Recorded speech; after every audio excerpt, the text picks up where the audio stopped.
I'm so intrigued by like kind of basically that story, and I'm kind of curious from your perspective now as a filmmaker. Yeah. You could have told so many different stories. Yeah. And I'm kind of curious, what was your process of drilling down to this one? This one. And also, if you could speak to a little bit, like what do you want to leave your audience with by telling this story? Okay, so first question, how did I drill it down to this particular one?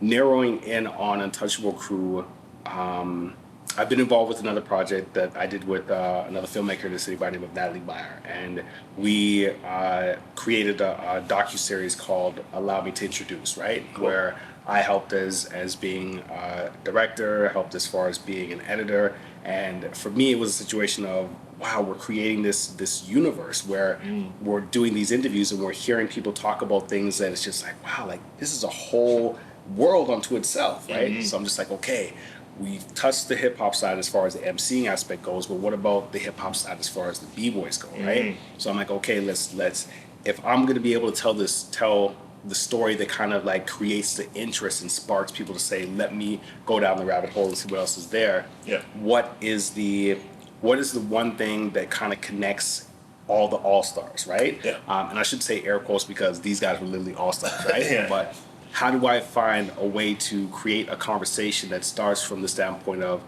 Untouchable Crew, and then you can pretty much branch out to everything else, right? So that's one of the reasons why I went down that path, because there are other people that we could do things on, like individually, right? Yeah. But if I create the conversation around Untouchable Crew, then now it's just like, okay, Michael Mooking, Darren Jordan, Don Joyce, Dean Skoll, Barry Curtis. All of a sudden you start looking into all these individual characters and realize that like, yo, like this person's connected to that person's connected to that, this connects to this, and so it just creates this web that ultimately becomes the Edmonton hip hop scene, because every single one of the people who were connected to the original Untouchable Crew has had their offspring, for lack of a better word, you know, like I'm an offspring of Don Joyce, you know, like he, without even knowing he was connected to b-boy culture, because he then moved into television, he moved into radio, and like was